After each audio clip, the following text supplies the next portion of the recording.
Right.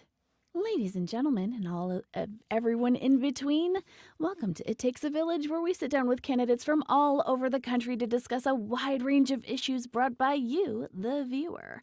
I am your charming and furious host, Political Jess, and I'm not going anywhere. Before we get started, let's go over some guidelines. First, we're going to be chatting with folks from all over the country. If you have a question for our grassroots candidates, please request up. If you'll, you'll be allowed one question and one follow up, and our guests will have 2 minutes ish to answer. 18 plus only, minor safety, stick to current events, and remember, we aren't a debate stage. This app is dripping, absolutely saturated with plenty of places and amazing content creators who can provide that for you, and this ain't it, fam. Please be respectful of these amazing people who are working to make our country work for all of us. Failure to do so will result in immediate ejection.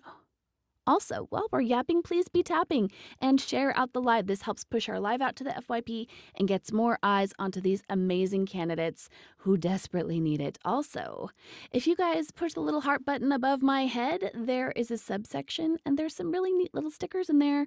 There might even be one for Riley in there that you can use to your leisure. Okay, speaking of our next guest, tonight our guest comes to us from the great state of Washington, running for city council. Please give a warm and amazing welcome to the incomparable Riley Reid for Covington. Yay, Riley! If you have any questions for the candidate, please request up. But before we do, I like to do like a little icebreaker, if you will. And I know I hate those things too, but here we are. So I talk a lot about the straw that breaks the camel's back, right? We aren't getting hit with straws right now. We are getting hit with actual camel, the whole damn camel. We're getting smacked in the face with the whole damn camel all the damn time. So tell me, what was the camel that broke your back that inspired you to run for city council? It's funny because I don't think there was necessarily a straw that broke my back. I am just passionate about my community. I've lived in Covington my entire life. And I moved in with my boyfriend in the house next to my parents. And so now I've realized I'm not going anywhere and I can have a bigger impact than just volunteering on a commission. So I already kind of knew I was going to run for city council and was figuring out when. I will say the straw that broke my back that made me pull the trigger for a run this time around was Donald Trump being elected for a second term. That next morning, I would say night because I knew when I went to bed what was going to be the next morning. But when I woke up the next morning and saw that Donald Trump was elected as president once again, it was just such a defeating feeling. The first time it happened, I was bawling the entire night. And this time, I didn't shed a tear. I just wanted to pull the trigger and run for council and do something locally that gave me some form of control over the situation that's so beyond my control. So, kind of a long winded answer, but that is my story. That checks out. You'd be surprised how many people answer in exactly the same way. Right. Like, Yeah. they weren't motivated until, and a lot of people who have that have pattern recognition, right? Like we can see, um we have eyes. We can see things. So, yes. Awesome. So, can you give our amazing audience, our village people, if you will, working title only, um, can you give them a little synopsis of who you are and what you're running for? Yeah, absolutely. So my name is Riley Reed. I'm 27 years old. I'm a Democrat running for city council in a small town called Covington, Washington. My background is I actually grew up in Covington. I moved once, and then now I live in the same neighborhood I grew up in, which is incredible due to my boyfriend buying a house. But my professional background is I got my undergrad in marketing and entrepreneurship, my bachelor's degree. So I had to start a small business in order to graduate. It was my capstone project. And I think that empowered me to do things that I've never done before, like run a campaign, right? Hmm. So I graduated that program. It was fantastic. And then I went beyond to get my degree in my MBA, my degree in my master's degree in business administration. I'm so sorry. My cat is meowing in the background and it is distracting. Um, he's upset because I've locked him out of a room that has food. Oh no. How Yeah, you dare know, you? I'm very rude like that. Yeah, I feed him 4 times a day, but somehow it's not enough sometimes. Um, Anywho, got my master's degree, became a manager at 22 in the trucking industry. So I'm very, very familiar with trying to lead in a place that people may not want you to be leading. Hmm. Trying to tell older men, older gentlemen, what to do when you're 22 and first time manager. It was a challenge to say the least. So I'm used to being uncomfortable, being the youngest in the room, and maybe not having all the knowledge of everyone else in the room. But I think that it's a common saying that if you're not the smartest person in the room, or if you are the smartest person in the room, you're in the wrong room, right? Um, I've been a manager for 5 years now. I have my master's degree, and I started volunteering on the Arts Commission for our city. And I became the chair of that pretty quickly and led that group where we would do different art installs. We had a small budget where we could hire local artists, and it was very fun. I loved being a part of that group, and I may rejoin if I don't win, but I don't like saying that very often. When I win, I won't be allowed to be on a commission. So the next Manifest. step, yeah, right, exactly. So the next step is getting on city council. I'm going to have influence over a lot more than just art. And I'm just really excited for this opportunity and to see what happens this November. Are you running? You have an opponent, I'm assuming. Oh yeah, I do. So my opponent has been on the council for 12 years now.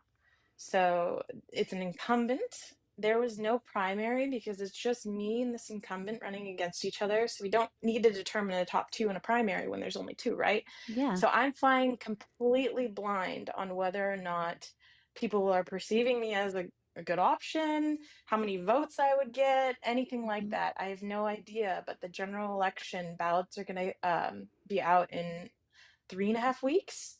And then Ooh, people have 2 weeks to vote, and I'll find out if I am elected or not. that's So, man, that's kind of a quick turnaround time. Susu asks, what area of Washington State is Covington in? yeah, Covington's closest, like, bigger city is Kent, Washington. It actually used to be a part of Kent until it grew about 30 years ago. We became our own city. There's 22,000 people in this city. So when I say small city, it's kind of relative because some people in my comment section have like 2,000 people. I'm like, whoa, that is tiny. It's No, we teeny tiny. we have a little bit more going on in Covington than that. But yeah, it's a And Kent tiny is like town, so not central, everybody right? knows about it. Kent is below Seattle, 30 minutes south of Seattle. South of Seattle. So Okay, got it. yeah, I work in Seattle. I go to Seattle 3 days a week, Oh, that's actually. cool. Yeah. Oh, I miss Seattle. So, just in case anybody in here has ever been to Washington or around Washington, there's a road um, north of Seattle called Chuckanut Drive. Okay, if you've never taken Chuckanut Drive, Riley, I would highly suggest that you do. It is some of the Chuckanut most Drive. Chuckanut Drive. It is some of the most beautiful. It is some of the most gorgeous stretch of road in the country, in my humble opinion. And I've never, I don't get out much, but um, it is absolutely gorgeous. There's like the islands off of to the side. You get into it ends at Bellingham Bay and Fairhaven and Bellingham. So Oh, it okay, is up there. just the most beautiful scenic route. Um, Definitely worth the drive if you ever want to take a day trip just up the coast. Highly recommended. Anyway, tangent. Um, just a reminder to the village people in the chat, working title only. If you have a question for Miss Riley, please request up. We would love to take your questions. No question is off the table. We talked earlier about comfort food. Happy Meals, McDonald's cheeseburgers. That is fabulous. I'm also a fan. So I would like to ask you. There are just a million issues that people are being hit with on a daily basis, and it is almost impossible to focus on just one thing at any given moment. What is the one thing that you feel like should be front and center as we're entering our midterm elections? Women's rights. Right now, I'm actually getting more and more concerned about women's rights. So, there are some whispers when it comes to bigger politics. I try not to focus on it as much as I do my election, because again, focusing on what I can control and what I can change right now. But there are whispers about, Project 2025, and in there, the hope is to take control away from women, such as ability to get credit or credit cards like it's 1970 all over again. And I'm the breadwinner in my relationship, so that would make me very upset. But women's rights falls under so many different categories. Like the right to choose is super important. I don't like calling it like pro-choice necessarily because it puts you in a box, but I believe that pro-choice and pro-life are the same thing if you're looking at it scientifically and you're looking at all these different scenarios of women and fetuses dying because we don't have active care in different states. Healthcare. Healthcare, Yes, yes, healthcare. it's healthcare. 100%. I've been to Planned Parenthood and I probably will go again. Hmm. Not for an abortion, but if it was for an abortion, I'd be willing to say so. They have basic health care at Planned Parenthood that can really help when you don't have the best insurance or aren't on insurance for whatever personal reason that is. Hmm. Um, we're losing lives because of the fight against abortion care, which is healthcare. Yep, 1,000%, as I like to say. Caress asks, what is the number one challenge that you're facing right now in your election? Well, as I'm trying to knock an incumbent off their seat, 12 years on council is, quite an investment. This person obviously cares about our community. So the challenge for me is getting the word out there enough and um, being visible enough to get elected. So ways to do that, signage, super important. So I keep raising little bits of money and then being able to buy more signs. And unfortunately, when you buy in bulk, you get a better deal. So Hmm. I'm kind of working against myself, but every day I don't have signage out, you know, the less that value you get out of that purchase too. So it's like this whole conundrum, right?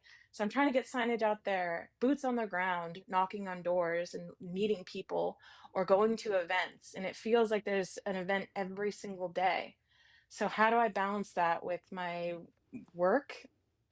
I'm still a board member in Seattle for the Propeller Club in Seattle. So I have volunteer work to do. And then I have a relationship, a family. When do I go to the gym? You know, all of that.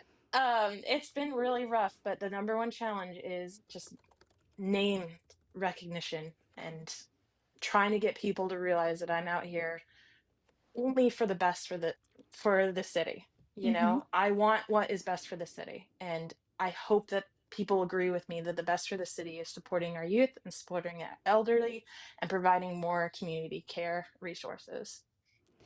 Susu asks, what are some issues you have in Covington that your opponent might focus on? Um, well, it's interesting. I sat down with our chief of police at the beginning of my campaign because safety is a number one priority for our citizens. Hmm. And youth violence and shoplifting is his number one concern. And my opponent, as they are Republican, and they're the mindset of when somebody does something wrong, they get arrested, they go through the system, all of that, right? My position on youth violence and addressing this issue is providing services and programs so that our youth feel connected to our city, so that our youth have other opportunities other than youth violence or graffiti or whatever it is, right? We want to instill pride into these people. Um, because the system right now, when you get booked into jail, statistically, you're 75% chance that you're going to be back in jail at some point in your life. So that obviously doesn't work. And I believe my opponent's perspective on that is go through the system. My perspective is let's do proactive care. Let's find other creative ways that we can engage with this group of people, which is young teens. It's one of the reasons why I'm doing public speaking event at a high school, one of our local high schools. I'm trying to get in contact with the other one, but I haven't gotten through quite yet. But I'm going to go to the high school. I'm going to tell them about my experience, tell them ways that they can get involved, and ask them, how can I support you? Because our council hasn't done that yet. Ask, what do they specifically want? Let alone recognize the issue that the youth are, especially the teen demographic, are forgotten. I think that is such a brilliant answer. Can I just reflect on that for a moment, because there are so many kids out there who are just lost in the woodwork. Yeah, They don't have a place to go. They don't have any sort of connection to their communities. And I feel like if they had some sort of connection to their community, that not only would they grow up to be more involved in their own local politics and have they just have better outcomes, you know? absolutely. Talking in my comment section on one of my videos was talking about third spaces, the third Mhm. places. I forget how they said it, but it's so important to not just have school, home, school, home. You need to have a third place that you can have a creative outlet, a physical outlet like the gym, something where you're not just in these two places every single day and that's it.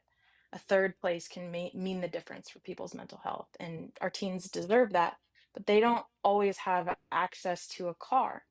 So enhancing our bus safety needs to be better so people feel comfortable getting on public transportation. And then two, expanding the stops to stop at our high schools, because there aren't direct stops near our high school. It's like a half a mile, maybe a full mile walk to the nearest bus stop from Wow. our high schools. So you need to give these kids options to get out there and explore and enjoy the beautiful parks and programs that we have thus far. And then I think tailoring some of those to the teen demographic would be important. We have meet and greets with like Elsa and Anna or whatever, and that's fun for your kids under, let's say, 11 or 12.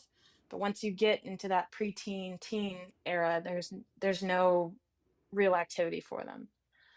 So So you would want to start programs like this at the like 11, 12-year old sort of yeah, age. yeah, around there, and up. But yeah, whether that is, I mean, partnering with our local Taekwondo instructors and offering like a free night once a month that's sponsored by our city, or scary movie festival instead of just we have movie nights in Covington, but again, I think one of the movies was Frozen, which is funny. I brought up Elsa and Anna, right? And so teens aren't going to want to watch that. So maybe do a age appropriate scary movie, something that's a little bit more exciting for them. You have to kind of ride the line though between what's appropriate and what's not for a city to provide, but want a little bit of oomph, a little bit of scandalous in the Hmm. activity. That's how you get them. I'm gonna be That's true. honest. I'm a And big so I'm a big you gotta believer find that in balance. you got to meet them where they are, you know? Like you got Yeah. to meet them where they are. And that falls for not just teens, it's everybody, really. Um, Hmm. and I'm glad that you brought up bringing up talking to kids in their high schools, because that was going to be my next question.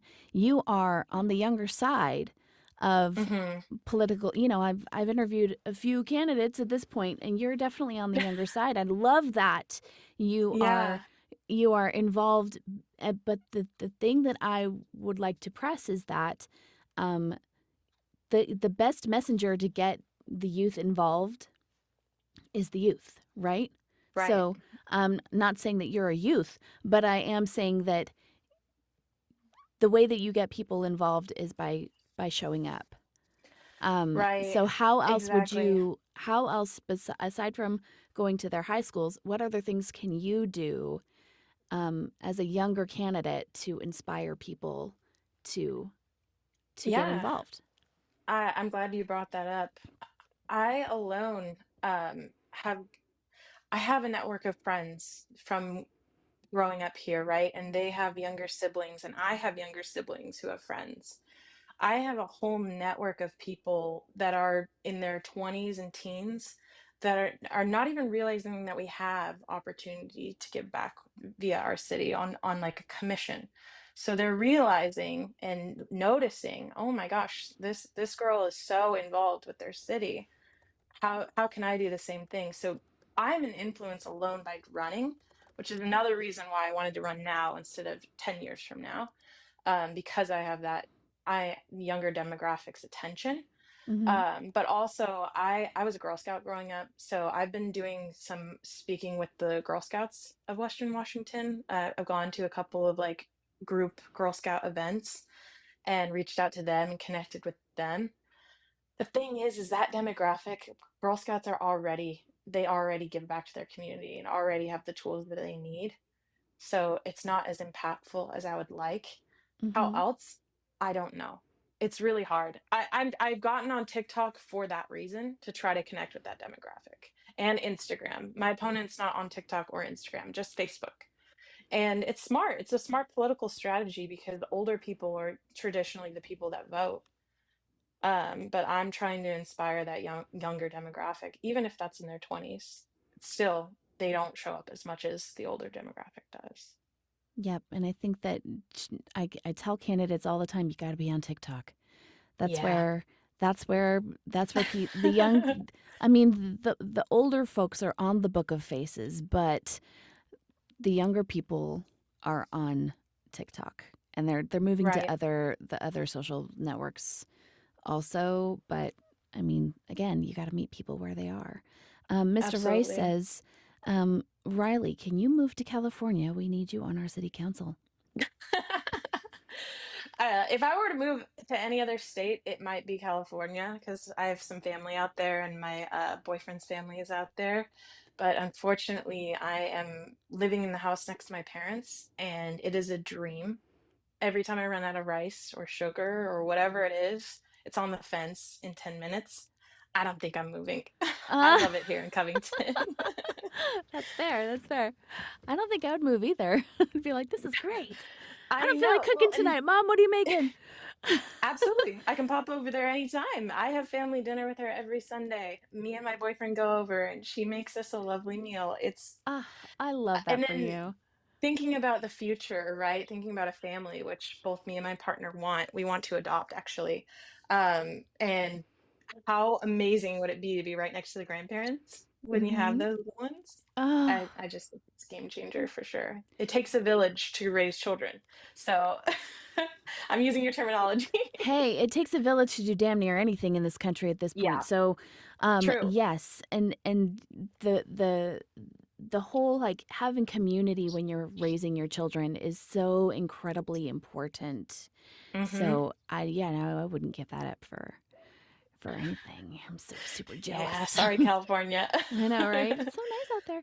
Hey, Dexter, It is. thank you so much for joining us. Did you have a question for Riley? Your mic is muted. I don't know if you can hear me. Hi, yes, sorry. Hi. I didn't realize I was muted. No, you're fine. You're fine. You're good. Um, yeah, I like ironically I did not prepare a question today. And I just woke up and I was like, oh no. So it's gonna be a really simple one today.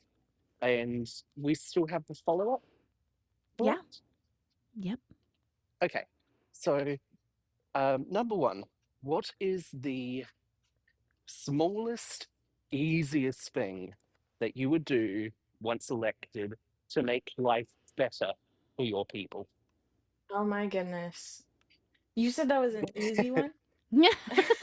Small, small, So- whew. But It's you don't want to know what just I ask the adjustment. rest of these guys when I don't. on a Sunday. Yeah.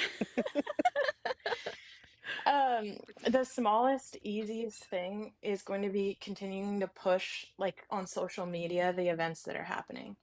A lot of the events that I've been posting on TikTok are after the fact. And one of the most common comments I get is, "Oh, I wish I knew this was going on. Oh, I missed this event."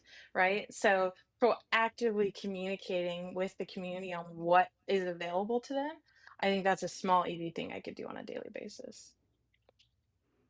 That that sounds fantastic. Like giving people the information that Mm-hmm. they need to organize. Fantastic. Follow-up question. What's the biggest? Yeah. So, the biggest thing I can think of right now, there's two, but I'm gonna go with one. We don't have a dedicated community center in Covington. We have a public library, which is funded through the King County Library System. But we don't have like a dedicated area that we can do programs for people. And the library is constantly booked. We had 180,000 people visit in 2024. Very busy library. There's a huge demand. So the city is already trying to do a community center. They want it to include shopping and a pool and a gym and all this luxury items, right? Which I just see the dollar signs go up and up and up and up. And we don't want to raise taxes on our people for a pool. I think there are other things that matter that maybe we could raise taxes for, but a pool doesn't sound like it to me. We already have one actually. So we need an interim community center while we're getting that big dream that could take 20 years. We need something now for our city. And some ideas that have been thrown around are like partnering with people who have already have a facility, like partnering with a high school and saying, hey, can we use a couple of your rooms or one of your portables for a community center for different activities? Um, but filling that gap, I think it's just such a question mark. There's so many ways you can go about it, and there's so many people that could benefit from it. Thank you so much. And so I'm not American, and I frequently have this experience where there are things that I just do not think about, like every area not having a pool because it's not as important for you guys to learn to swim as it is here. Most of our people live within 30 minutes of the ocean. That's true. So, yeah, yeah, cool. Loved it. Thank you so much. Good luck with your race. Yeah, thank you. Thank you for the questions. Thank you, Dex. Also, the disconnect button has I moved. got you. Just Don't worry. help. No worries. No worries. I'm gonna let my cat in. He needs to have his dinner. He's like, I'm hungry, mama. He's Feed not me, happy. Seymour. George. Oh, George, what a great name for a cat. Okay, I know. Bacon, I'm going to let you up now to ask your question. This is our friend Bacon. Oh, Hi, Bacon. hello. I'm gonna open Hello. my camera. Hi, I'm gonna introduce myself real quick. I'm 46, Kamala Harris, here in California. I was an immigrant and a disabled person as well. And I have three questions, by the way, for you. Oh, Uh, great. Number one, you're running for city council. Am I correct on that? Yes. Oh, okay, okay. City council. What are your proposals that will benefit uh, for your city for immigrants that wanting to better their lives, and uh, what protection are you willing to suggest to your congressman and all those on top? Right. Well, at our city level, we aren't able to pass like laws. We're able to pass something called an ordinance.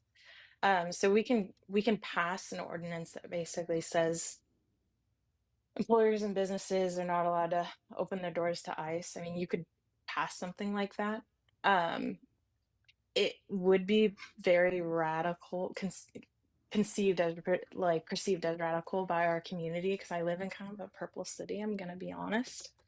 But the thing is if I'm elected on the council, I will be taking a seat from someone who is Republican. These are nonpartisan seats, and a majority of what we do is nonpartisan decision making. Everyone wants safe streets. Everyone wants non-congested streets, and everybody wants community events. So those are baseline. Those are going to continue to be prioritized in our city. But I would definitely be open to passing something along those lines that make immigrants feel safer um, in our city. I would love to personally, and it would be much more possible if I flipped the seat.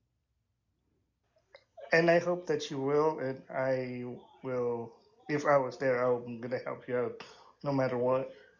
And I'm gonna say, and my second question is, as a disabled person, do you agree that we need equality and equality to disabled community to be able to function as normal being, like for example, in a work environment and in society? Do you think we need to have equality and equality in the city?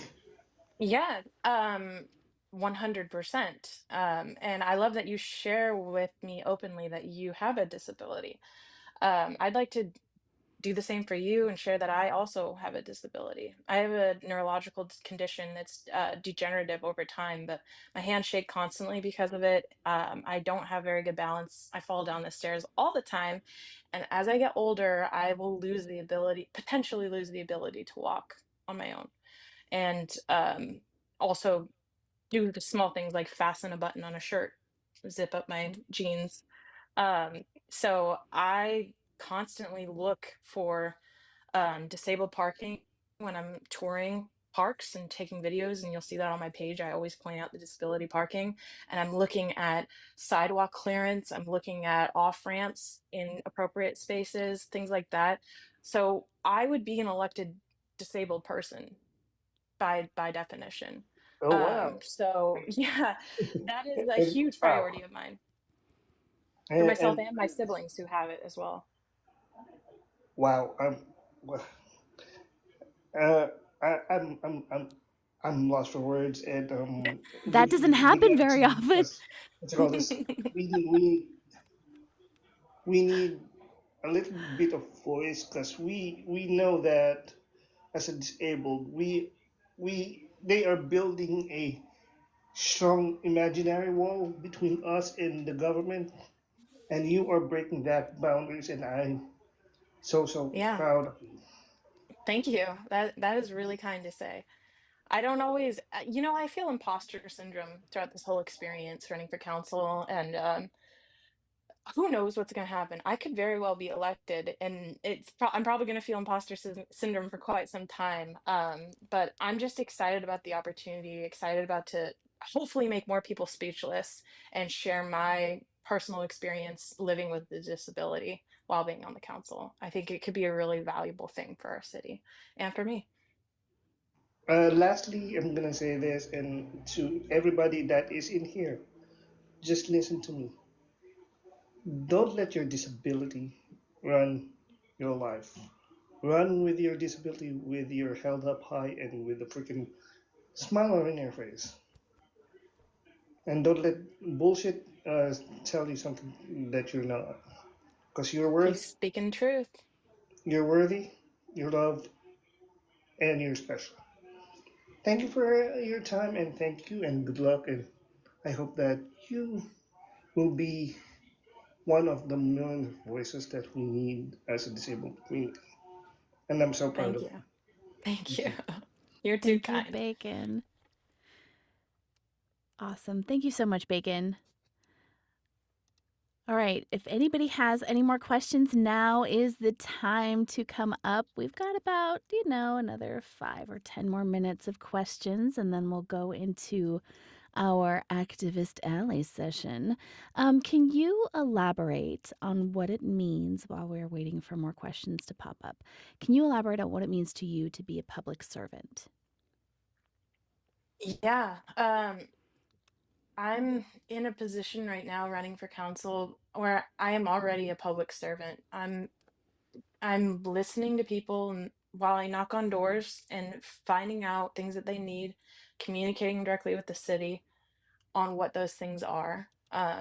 And anyone can be a public servant, regardless of being on a city council position, just volunteering for a day to clean up a street. Anyone can go out and do that. Um, what it means to me personally, I want to give back to my city because I have four sisters, my parents, and now a niece that lives here and benefits from what Covington has done so far. And I just want to build upon that and create a space that just feels safe and inclusive. Um, so it means the world to me. And I come from a background of community service. So it may be just like a second nature thing to me, but I just think it's so important that everybody should take the time to go out and give back to their community. You end up receiving 5 times the amount in even just like happy feelings inside at the end of the day. But yeah, it means a lot. Mr. Rice says the greatest gift a public servant can give to their community is the gift of their time. And I absolutely love that. That's so great. So let's talk a little bit about fundraising because as you Oh yeah. know, and I don't know how it is on the local like city council level, but nationally big money has kind of ruined politics and decimated our government. Um, it makes it Oh my almost gosh. impossible for regular people to run for office. So how do you tackle that? And what inspirations can you provide people who are looking at Kilimanjaro public fundraising and are just paralyzed? Yeah, it is a really tough thing to do. Like, really, the way that I've tackled fundraising has been leaning on my community. I'm lucky enough to have people with the resources to donate to my campaign directly. And then just wisely choose the organizations that you're willing to partner with. There have been some people or organizations that approach me with donations, and I have to say no because I have to think about what their intentions are with giving me um, funding. Um, one way you can do fundraisers, a really good way to do it is to partner with a nonprofit and maybe do something like a food drive where you have people come and donate food and donate to your campaign and provide value to your community while you're fundraising.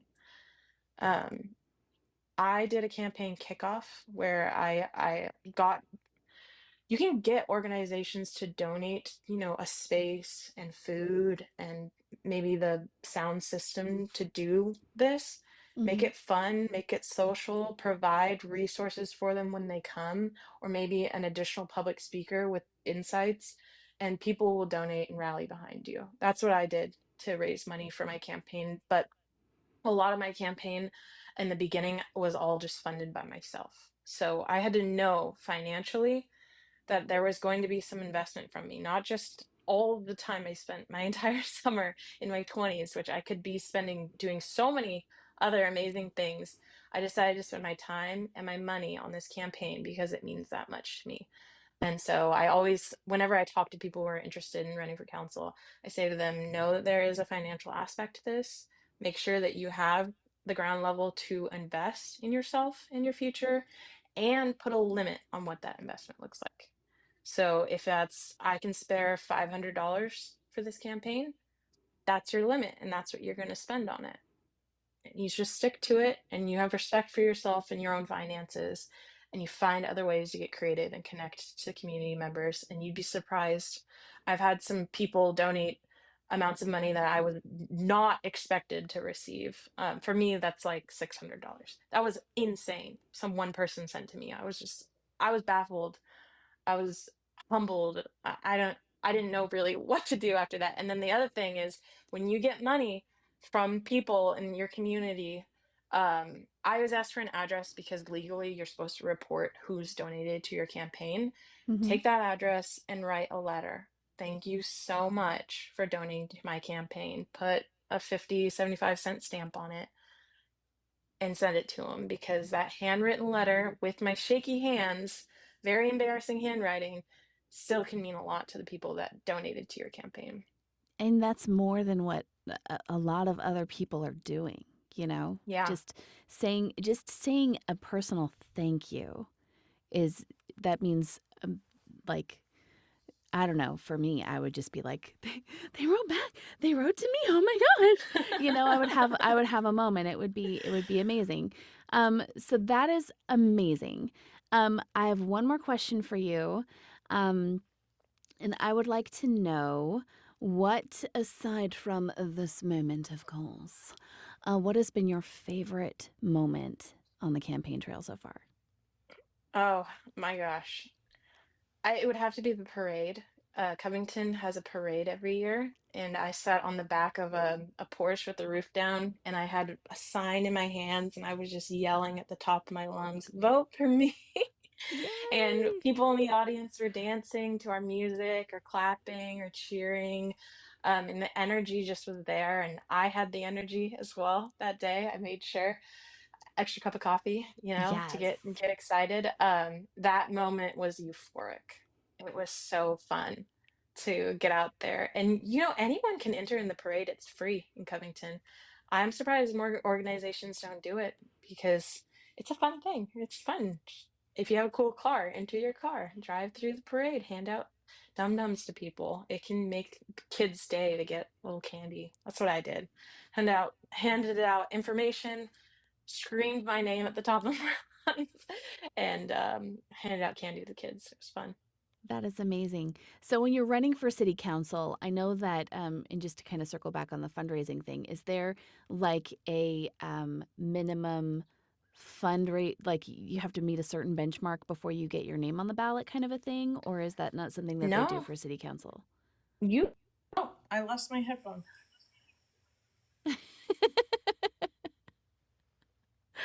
Story of my Here. life. That's so funny. You don't need you technically don't need $1. There is a fee to file. I think it was around $180 to file to be on the ballot. Mm-hmm. Outside of that, you could just file $180, my name's on the ballot, and see if you win. Technically, you could. Mm-hmm. That's not my story at all. You're like, that's not my journey, Campaigning is but expensive. Yeah, no, Mhm, and mhm. it takes a lot of time, right? But um, yeah, no, there's no minimum other than that fee to be on the ballot, which is around $200. Awesome. And you have to That's pay that out of your own pocket. You can't get other people to pay that for you. ah, that's a bummer. I mean, I Yeah, guess that I agree.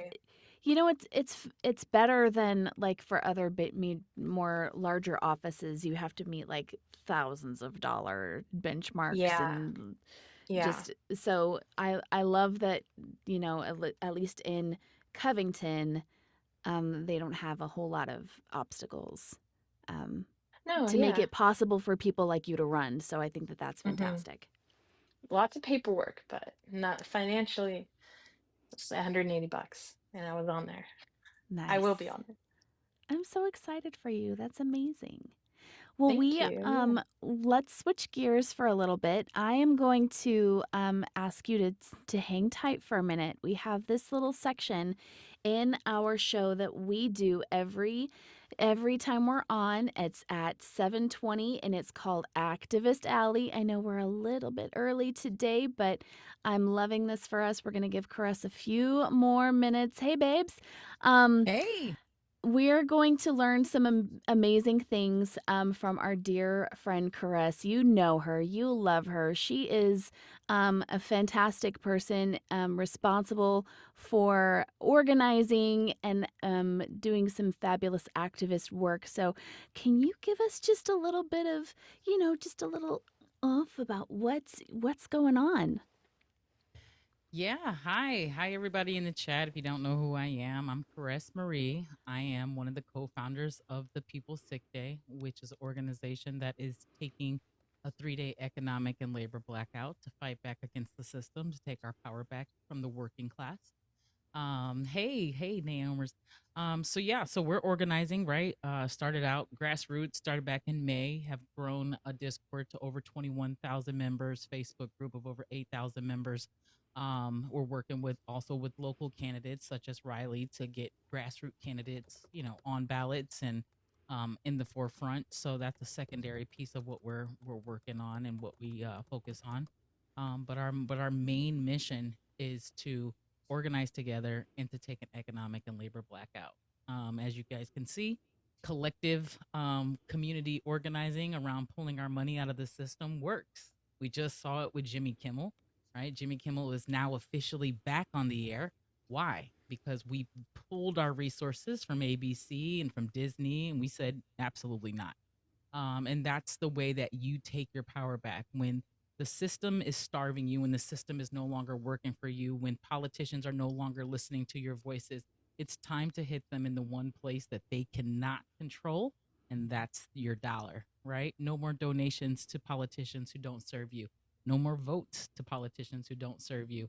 And we damn sure shouldn't be shopping with companies or working for companies who uplift authoritarian oligarch fascist regime. And I think that's where we are. I think we're seeing it. We've been seeing it for a while now, and it just seems to continuously to compound. So that's what we're doing. That's what we're working on. We've been working really hard to convince people that this is the way to go, right? We're not going to fight and we're not going to win. And it doesn't make sense for us to go outside and destroy our country. It makes more sense for us to shut it down and take our power back in that way. So violence is never going to be the answer. Peaceful protest and restriction is the way we go. Can you I talk love more it. about what our lists of demands are? Sure. Yeah, we have 23 collective demands that we put together early into the inception of the People's Sick Day. We spoke to people and we asked, "What do you want to see?" Right, and we compiled a list of things from the things that people wanted to see the most to the least, or to the least important, I guess. And we try to put those in a hierarchy. Obviously, the first one is not only the impeachment but the arrest of Donald J. Trump and his entire administration for acts against the U.S. Constitution. We have watched him as he undermined due process. We have watched him as he has ignored federal courts.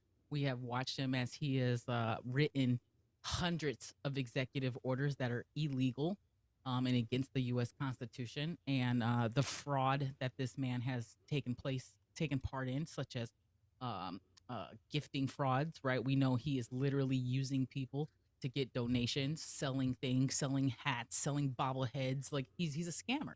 He's using the White House as his personal piggy bank, and those things are illegal.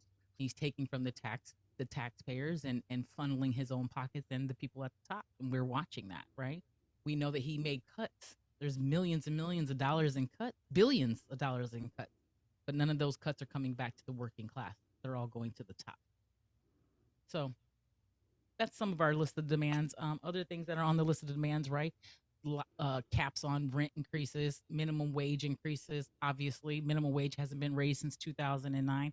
I know places like Seattle, where Riley is, right? People fought and they got their minimum wage raised, right? Because they stuck together, they stuck to the ground. And they said, absolutely not.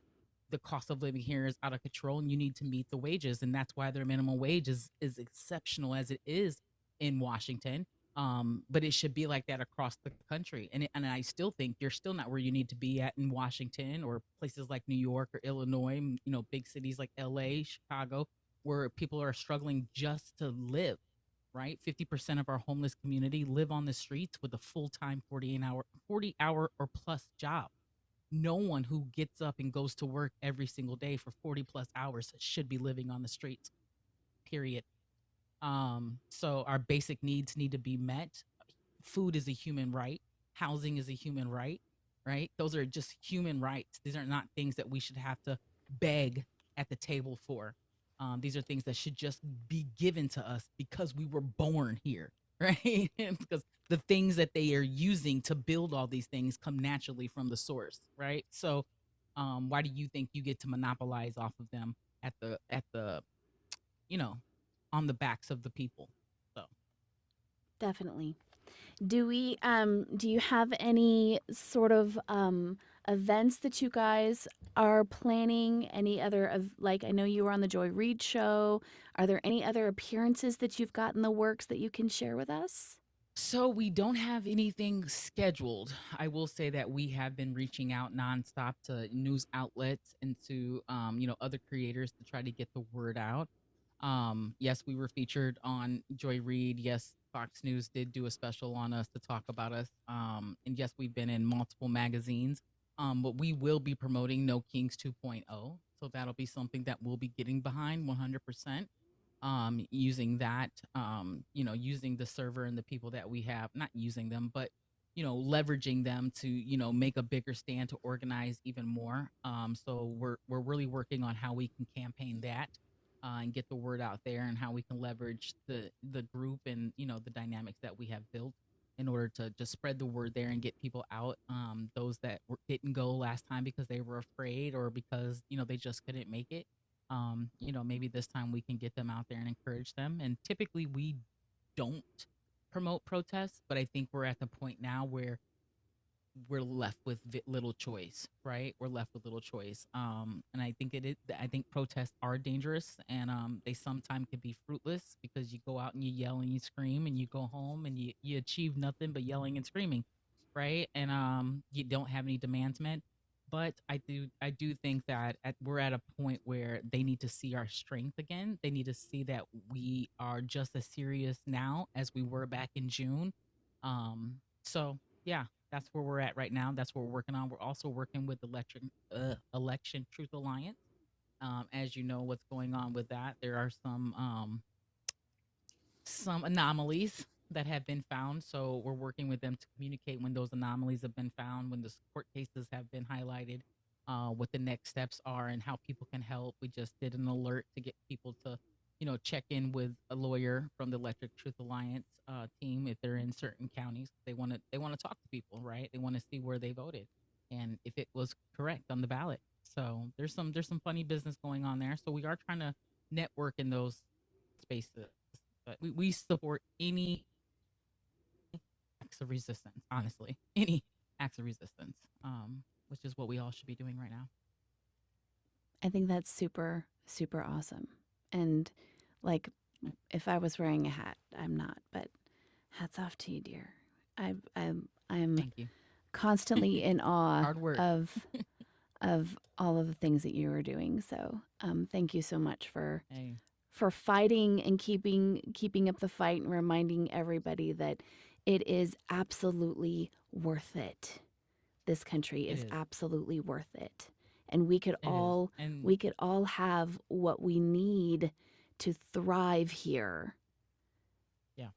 if we work for it, and it's worth it. Yeah. And So, I feel like, and we take away the division, right? We stop fighting each other for the things that are very much obsolete, right? Does your paycheck change when someone's in the bed with another man because they're a man? No. Does your no. paycheck change when a woman decides that she doesn't want to carry a child? No. Right? Your paychecks and your bills and your families don't change for a lot of these things that you're making a part of the issue.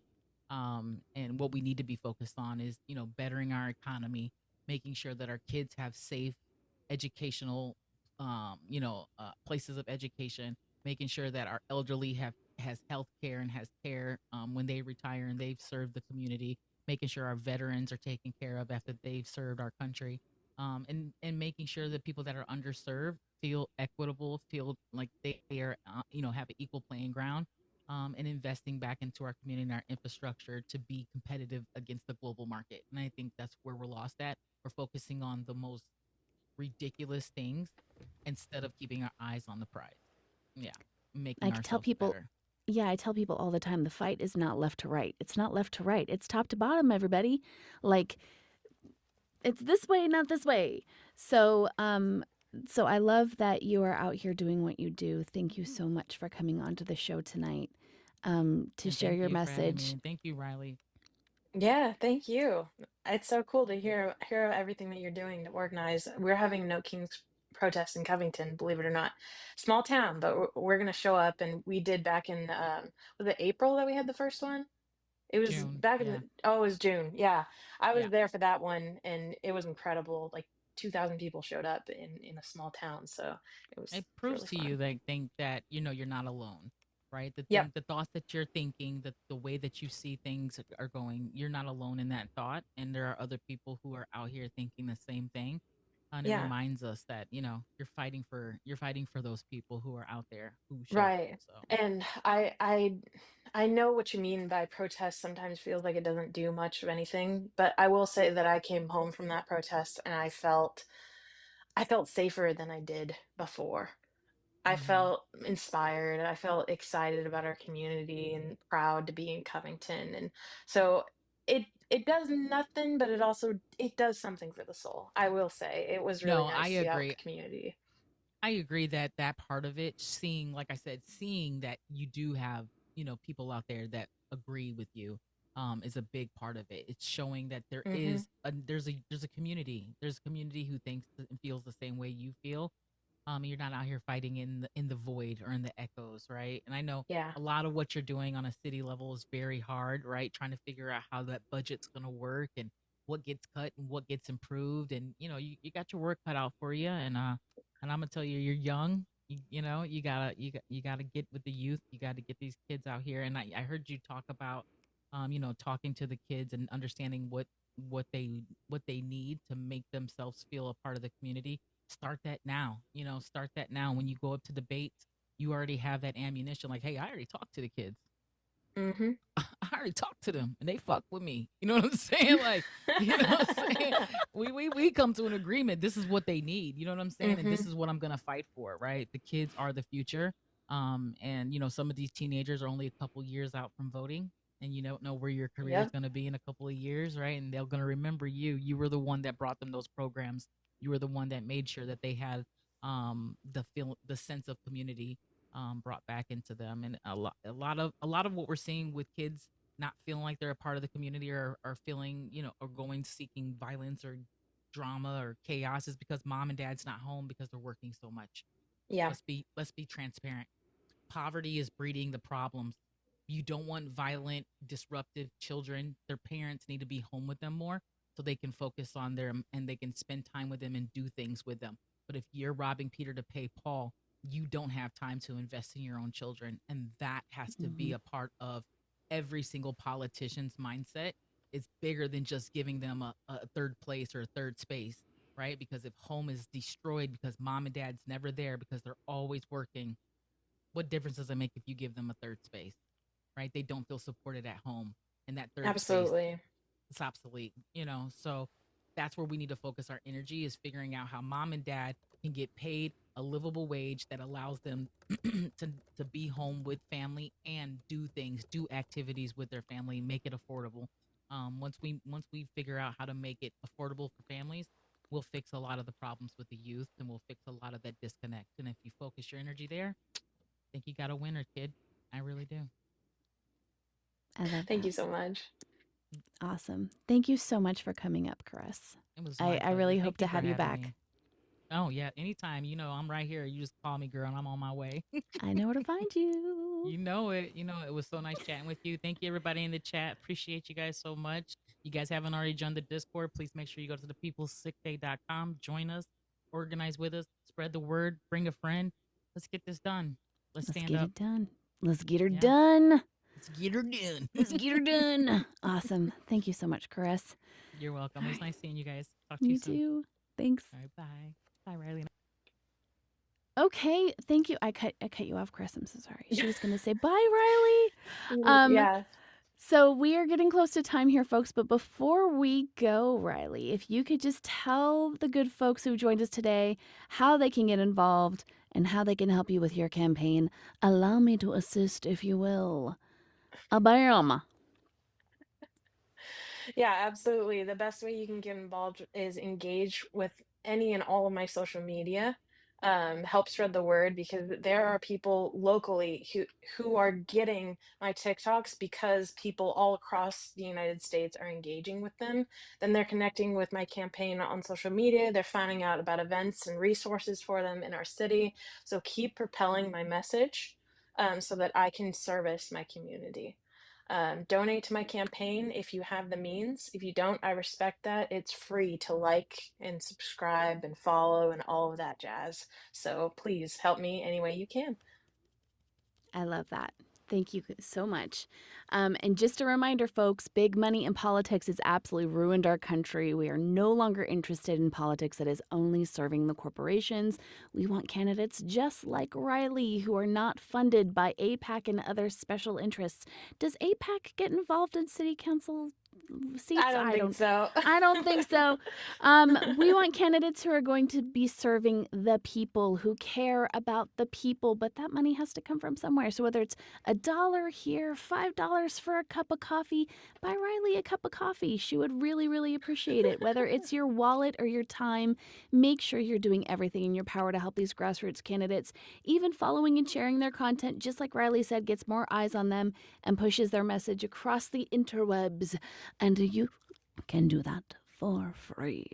The time for change is right now, and we have to work together. So I hope that pretty much sums it up, Riley. Oh, absolutely. Thank you so much for your support on this. This has Amazing. been awesome. This has been so awesome. I would be absolutely remiss if I did not send a special thank you out to my incredible mods, our incredible design genie, Kayla, Tabitha, Missy, any other content creators that are in the chat. Please say hello. Caress, please say hello. Everybody go in there, follow these guys. They're incredible.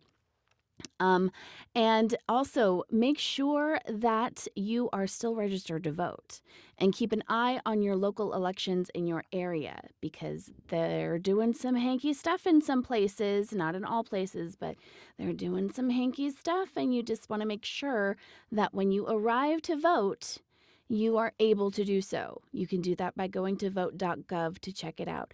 Riley, can you remind me when your election is taking place? Election day is November 4th.